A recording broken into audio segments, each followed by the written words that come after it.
journal qui présente l'actualité en temps réel. Aujourd'hui, nous allons vous présenter un travail de 6 étudiants qui consiste à avoir une approche plus globale sur le macroéconomique. La question qui se sont posées est la suivante. Peut-on manager de la même façon 4 structures différentes et quelles peuvent être les différences dans un contexte de recherche exponentielle du profit? Voici le reportage de ces 6 étudiants.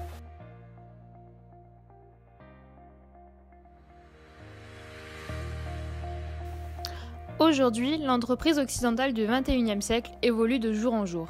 Certes, sa principale caractéristique est la recherche exponentielle du profit.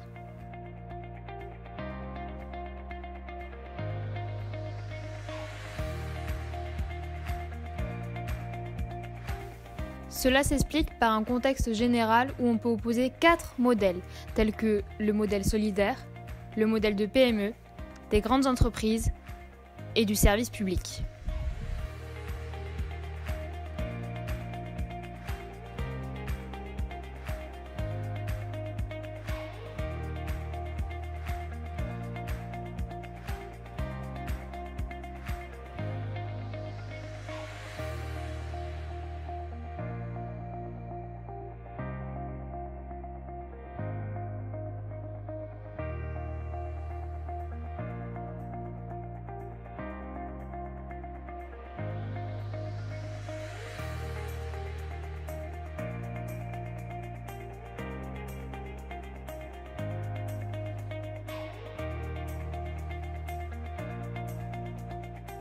Ces organisations exponentielles sont plus performantes et moins chères que les autres. Elles se caractérisent par leur agilité et leur flexibilité. Cette évolution est en particulier grâce au progrès dans la technologie, les sciences et également due à l'informatique.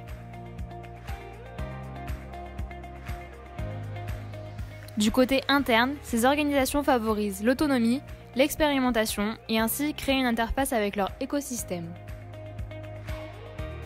Voyons maintenant les 3 principes d'une organisation exponentielle. Ce sont des entreprises qui ont vu le jour au XXIe siècle, qui utilisent principalement les nouvelles technologies.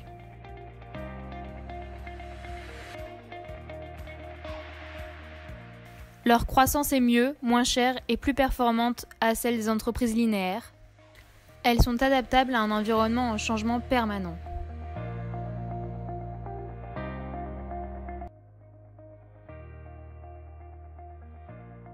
La communication au sein d'une entreprise est devenue quelque chose de primordial. Nous observons que pour le futur, les rapports avec la hiérarchie vont se modifier et se rééquilibrer au niveau de chaque métier. Les méthodes de travail vont de plus en plus se tourner vers quelque chose de collaboratif, de participatif. Les décisions ne vont plus se prendre d'une seule personne, mais se prendront en concertation entre collaborateurs, employés et managers. Les managers devront être sensibles à la dimension multiculturelle des organisations et prendre en compte les nouveautés du XXIe siècle, c'est-à-dire les nouvelles technologies et les réseaux sociaux. Bonjour à tous. Si on se réunit aujourd'hui, c'est pour parler de notre futur achat, donc une machine de production comme vous le savez tous. Et si on se réunit justement, c'est pour avoir l'avis de chacun de vous, que ce soit sur le terrain, au niveau de la communication ou au niveau du management des équipes. Et donc je voulais savoir ce que vous en pensez. Alors donc pour moi, oui, je suis d'accord sur l'achat de cette nouvelle machine. Donc je communiquerai sur nos réseaux sociaux pour cette nouvelle machine afin de donner l'information à nos collaborateurs. Et donc je mettrai à jour notre site en présentant les caractéristiques et les avantages de cette nouvelle machine. Alors moi je pense que ça pourrait être une bonne idée parce que ça va nous faciliter et améliorer la productivité. Et aussi on demandera directement à ceux qui iront sur le terrain ce qu'ils en pensent. Oui, je n'y vois aucun inconvénient. Je suis pour cette idée de toute façon depuis plusieurs mois et cela nous sera très utile et nous facilitera la tâche. Très bien. Je suis d'accord aussi, ça facilitera Pedro et tous les salariés. Par contre, il faudra vraiment bien mettre tout en place et que tout se passe bien. D'accord, je prends note de tous vos conseils et on fera en conséquence.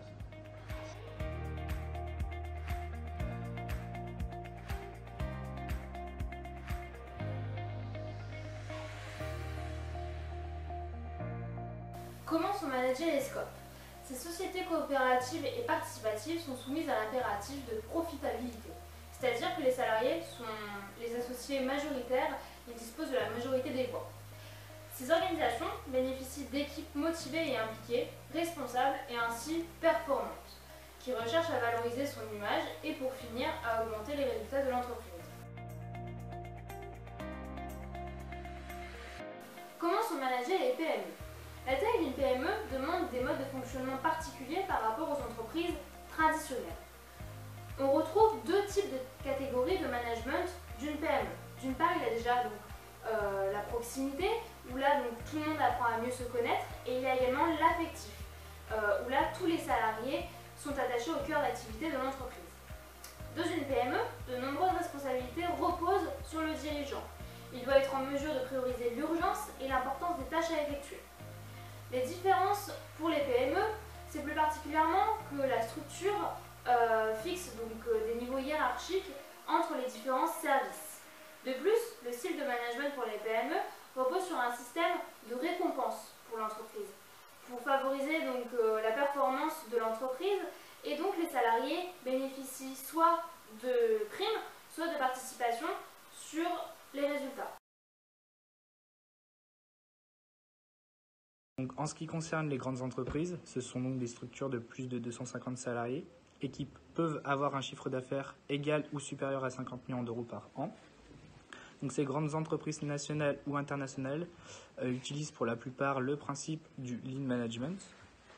Donc, le lean management, c'est une pratique qui consiste à donner du sens au travail des collaborateurs en partageant une vision commune de l'entreprise.